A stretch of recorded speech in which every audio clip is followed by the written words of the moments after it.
Tonight on Training Shots, we look into how some teams are preparing for champs and make some predictions about MVP, who's making top 8, and which team is winning it all. As always, I'm your host, Joe Mertzaluke, and I'm joined by our wonderful contestants, Maven and Benson.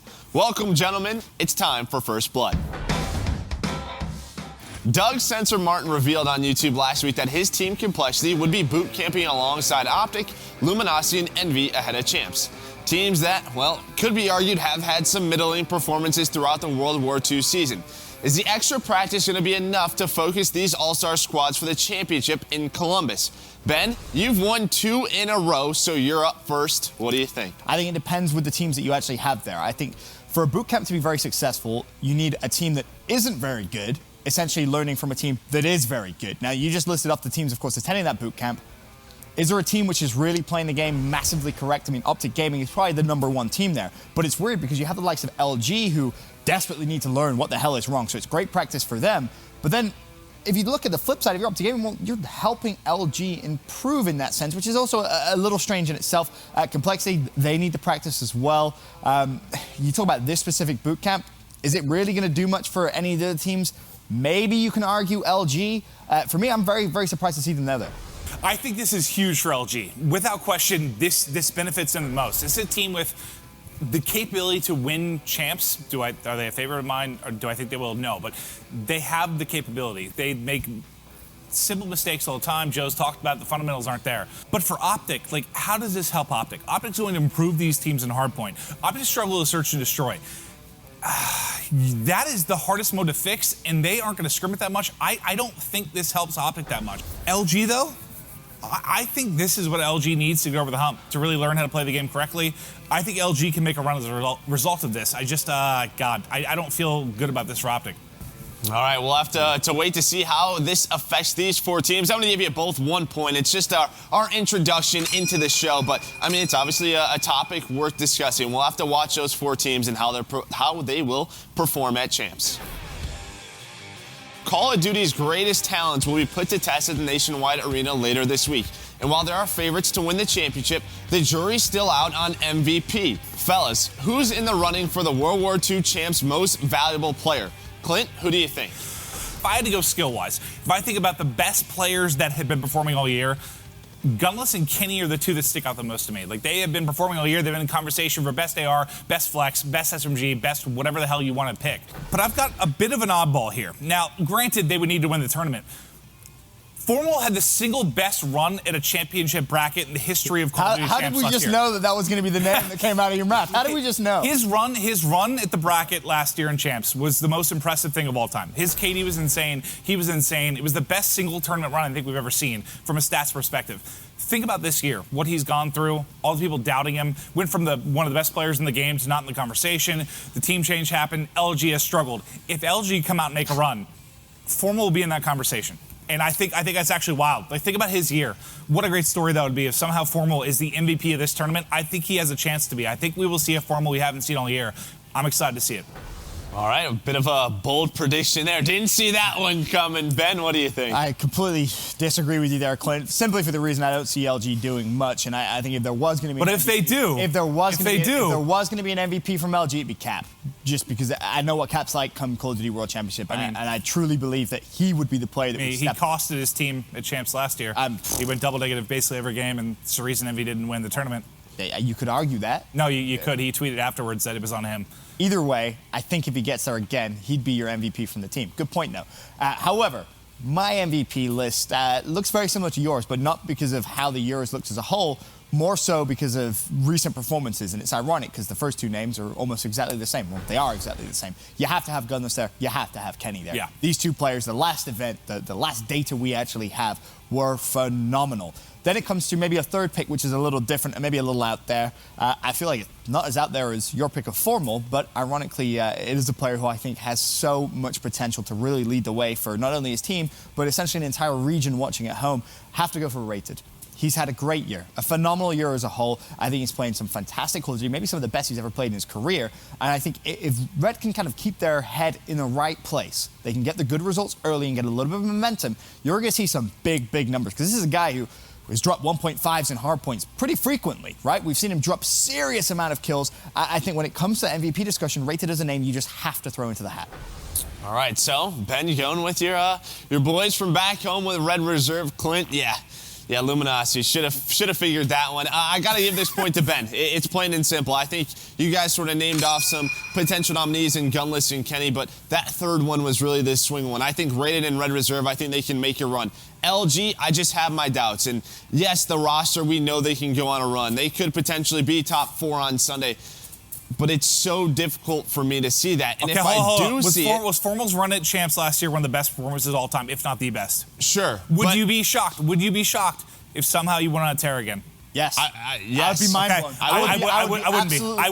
I would not be shocked if he somehow drops like a 1-4. I would be, because we haven't seen it all year long. We haven't. I think we saw it at one tournament, which was Seattle, and, well, we know Seattle with that Optic Gaming roster. If I did have to pick someone from LG, it would be John, because I think that team really relies on his back. So we'll have to see what happens, but the MVPs, watch out for those players. You got Gunless in mind, Kenny.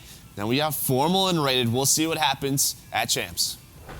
We talked pools last week, so we know who's facing off in the first round of matches. But I want to know, who is your dark horse for top 8 at Champs? Who's that one team you could see making a run? Ben, you're up. You know, it's weird because we talk about our top 8, and to me, it's pretty set in stone, right? I think you look at the teams that are at playoffs and you think, okay, this is a good list. Then you have some outliers that just kind of shy of that list. Your team envious, for example. Maybe your Mind Freaks you can throw in there. Maybe even Tainted Minds on the right day. We've seen both the Australians you list every team. have a good event. Well, I'm just trying to give you some help, Clint, because Thanks, Ben. after your first answer, I'm a little worried. Yeah, Ben, why don't you for me, list the rest of them, Ben? Do you want me to? Because I can sit here and go on forever. But in seriousness, you have to look at a team like Splice. But my actual answer here is going to be Here we've arrived. No, it's actually going to be Complexity. Now, Complexity, you look at what they did in the league, they had a good run towards the end. They did. I think things started to click a little bit. Then, of course, they kind of throw away their chance at playoffs, which was a little unfortunate. But out of all of those teams, all of the teams I just listed, they're by far and away the best. Plus, you add in the fact that they are going to a boot camp as well, where they're going to be learning a little bit more about Respawn from Optic Gaming, because that's been a big critique for Complexity. You look at their hardpoint games, at times, they almost forget to rotate, it feels like. You'll watch the minimap as a caster or an analyst, and you're thinking, why have you not rotated? Why is the rotation just a little slow? That's definitely going to improve. Their search and destroy at times has been very, very good. I feel like Doug, he's in the form of his life right now. I think he's playing very, Did Doug very pay good. you? No, I just think Doug's playing extremely well. I think he's more motivated What do than you he's mean by the ever form been. of his life? I don't think come Call of Duty World Champs, you will have seen in his past history a better playing Doug Sensor Martin, if that makes sense. I think come Champs, Well, that wouldn't take a lot. Absolutely. Well, we're talking about a national champion here, a player who's played at the top for a very, very long time, goes away, focuses on other things in his life. Now all of a sudden comes back this year with a big point to prove. He himself said, I'm winning an event this year. Well, not looking likely, I'll be honest. I think that's where we draw the line. But still, I think you're going to have a very, very good performing Sensor. I think as a whole, that Complexity squad, I think it's going to click for them. They're my dark horse. All right, Ben, I'm going to lose this episode. Love the confidence. Yeah, I'm saying Epsilon. Wasn't this the team that you... Hold up. You didn't you say that they were never winning a map in Pro League? I'm pretty sure you said that on a Might have. I believe in Champs players. I beg you for the integrity of the show and to make this show a close one. Change your mind. Who picked Rise top 8 last year? I know it's weird to say now because Rise is so dominant. Rise were not in the conversation last year. I was the one person that picked them because of the Vicento Aqua combo. I believe in Champs players. I got a feeling about Epsilon. I got a feeling it's finally going to click. It's finally going to click. Reedy won't be like punching walls and crying. He's going to make a run. Reedy, I believe in you, buddy. Clint, I love the Epsilon guys a ton. Epsilon top 8. Epsilon top 8. They've improved a ton. Epsilon will be top 8, Ben. Finishing top 8. There's a whole plethora of teams that you could just include before them.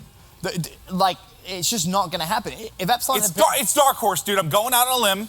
There's going out on a limb, and then they're saying things which just... No, yeah, I think I should just lose all my limbs with this, but... Okay. Epsilon, top 8. All right, so you guys bring up Complexity in Epsilon. I'm not getting a point, am I, Joe? You're not. We're going to give the point to Ben because I think Complexity has a way better chance at getting top 8. Now, hold on. There is one thing that I don't think either of you Epsilon will mentioned. definitely finish better than Complexity. That I'm sure of. Okay, there is one thing both of you didn't bring up. They both have very tough pools. When you talk about pools of death, they're both in it. So these are teams that could potentially get top 8 or not even get in the bracket play. Would I be shocked if Epsilon got top 32? No, I wouldn't. But yeah, so we'll have to see. 8. We'll have to keep our eyes out on your dark horses, Complexity and Epsilon. We'll see what happens at Champs. And lastly, we see it at every event. A team gets knocked out early only to make an incredible losers bracket run. Splice of Birmingham, Rise Nation Seattle, Luminosity in Anaheim, heck, even Red Reserve early on. The precedent is there. So who's coming out of the losers bracket swinging in Columbus next week? Clint, what do you think? I feel like it'll be Red Reserve. Like they started in losers, what, 4 out of 6 major opens? It was something insane. Like they lived in the losers bracket. That was their home. If there is a team that will somehow end up starting there, losing winners round 1 and making that run, I think it's Red. I think Red have it in them. I think Red aren't the favorites, but they should be. I think Red can do it. You think Red aren't the favorites to what? Win or to do this? Am I the only one that doesn't have like a lot of faith in Red? Like I feel like we've all like counted on them so long.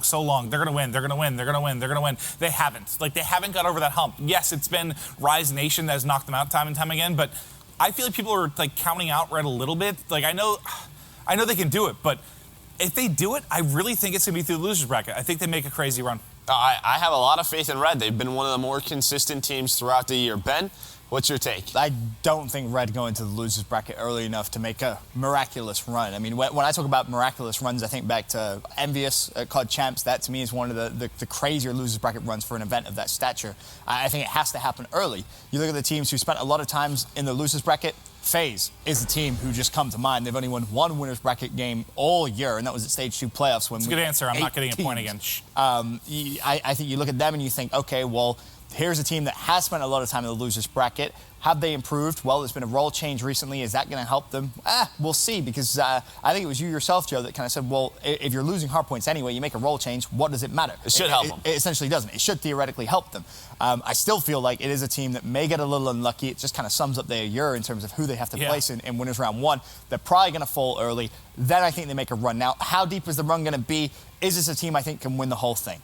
Absolutely not. I don't have FaZe winning a championship, or the World Championship, I should say. But can they cause some upsets? Absolutely they can. If they came against Optic Gaming in losers bracket, let's say 3, you know the green but wall is how do you say they're your team to make the losers bracket run if you don't think they can win? Because I think they can go deep. I could see them. I could see them falling. I could see them falling the round before losers final. Doesn't the run include a team that you think could make that run to actually win? Like I feel like it has to. I don't think it does. I think it's a team that can go deep into a loser's run, like deep into a loser's run. Cause a lot of big upsets, knock down some teams which you don't think should even be in the losers bracket. Like, for example, if Optic Gaming somehow fell winners semi and they run into a red-hot phase in the losers bracket, there's going to be a lot of fans out there that are very, very worried about that result. Yeah, I know what you're saying, man. You're saying losers round 1 to maybe losers like 4 or 5. I feel like you have to pick a team that can make the whole run, though. Like, I mean, if I was going to say that, then you would just say, oh, well, what happens if Rise get unlucky winners round 1, they fall into losers bracket? I think Rise is a good answer, too. I like the FaZe answer, but if you don't think they can win. See, I don't think they're a good answer for the simple reason I don't see them falling early in the losers bracket. Okay. There's no way Red, there's no way Rise lose winners round 1. Optic Gaming, they're not losing winners round 1 unless they play a tough team in. Well, they're going to play LG round 1. That could happen. I mean, that's an easy win for Optic Gaming. I don't think they have to worry at all about LG. They've shown us absolutely. Let's remember that conversation. Please, let's. I feel like this conversation, when you remember Anaheim, run, it has to start early. It can't start after winners semi. That's not a run. That's just you fell into losers and you won a couple of games. All right, so we got Red Reserve and FaZe. Both of these teams had some very solid losers bracket runs. They've lived there. I'm going to give this point to Clint. Holy hell! I think that Red Reserve is a team that... I think Red Reserve is a team who has had slow starts at tournaments. Just look at the footprint. It is there. They have done it in the past, and it may happen again. It may be at the biggest stage. However, Red Reserve, as Clint said, is a team that could start losers round 1, losers round 2, and go all the way to the final. It would be very tough for Red Reserve, but I could see it happening. It's now time for our last segment, the last chance to score some points. Ben, you're up 3-2 right now. It's time for the grand finals. For this grand finals, I want to know, plain and simple, who is winning CWL champs? Teams are already arriving in Columbus and matches are kicking off on Wednesday. So who's going all the way, fellas? Ben, we'll start with you. Oh, this is such a hard question. It's a tough one. There's a lot of good teams. It's very hard. There's a lot of teams. Well, there's 3 teams in my mind. Dude, don't do this again. Where you pick the whole goddamn group or the whole division. Like, just pick a team. There's 3 teams which I think can do it. Right. Out of those 3 teams, I'm going to pick one based off history, and that's going to be Team Caliber. They just won the last big event, and that was, what, a week and a half, 2 weeks ago? You go back last year, what happened? Team that won the last event essentially won the big one. I believe it was the same the year before that. I feel like history is going to repeat themselves. TK, they started the year off so well. They hit a real big speed bump, but now all of a sudden they seem to be back and they seem to be better than they were before. If Enable can just learn how to play, even if he's 10% better in Search and Destroy than he was at playoffs, just Valka. Then he'd have 1.1 kills. I mean, it'd be such a big improvement. It really, really would. I mean, you say it's just Valk, Search and Destroy. Statistically, you're true, but London Docks, we've seen him do some stupid things with the bomb where he just ran lower docks all the way over towards Crane, and you're thinking, why have you done that? There's definitely been some suspect plays. And the beauty of it is, Ian knows himself. And Enable's not dumb. He knows he isn't the greatest Search and Destroy player. But if he has worked on that, that TK squad could be seriously dominant. And I mean seriously dominant. Champs could actually be a little bit of a breeze for them because you look at some of their performances back at playoffs and you were like, yeah, it feels like the dominant TK is back. And simply based off history, you have to feel like they're the favorites going in. Very, very comfortably so. I think it's a good answer, but the only logical answer for me is Rise Nation. They've been consistently the best team for the last, 6 months. They have all the talent in the world. They are the only, put it this way, if I had a gun to my head or money on the line, the only team that I could pick that I felt good about is Rise. I understand all your points to Team Caliber, but Rise Nation is stacked. They have the ability to do that's it. Great, they should have won the last event. Whoa. What do you mean they should have won the last event? They should have won the last event. What do you mean they should have won the last event? Just like Optic should have won Stage 1 Finals. Like, they should have won. There were moments in that series. TK were simply better. No, there are moments where, like, you see things unfold and you're like, oh, they should have won this map. They should have won this round. I mean, you can say that about anything. I don't, yes, but not like you can with Rise. Like, Rise should have won Stage 2 playoffs. They are the best team with the best players. They are the only logical pick to win champs. Here's why I disagree with you. Pro League, we started to see the cracks, which, if you remember when this Rise Nation squad was formed, we did an episode What did they say? Pro League matches don't matter. TJ literally was sleeping. He was sleeping. To say it doesn't matter is just ignorant and naive. They absolutely do matter. And we saw the cracks form. When that roster was first formed, we did a Trading Shots episode, and we said, we're worried. What happens when this squad explodes? There's a lot of opinions, and I mean a lot of opinions on that squad. Have they exploded yet? No. Do I think they're going to explode? Probably not. But there are cracks, and we're seeing those cracks form. How big? Wait, you're bringing up all these cracks. Like, dude, you're talking. What did Team Caliber look like when they formed? Team Caliber looked good for 2 weeks of gameplay. They won the first. Rise has looked good for 6 months. That's great, but based off what just happened at our last event, TK won. They won. They are the reigning champions. They can win champs. They're not going to though. They're not. This is a tough one. I think you guys both gave very solid answers. I think the only other team you probably throw in there when Ben was talking 3 teams, it's TK, Rise, Red Reserve, right? I think those are the 3 favorites going into champs. How do I want to do this? All right.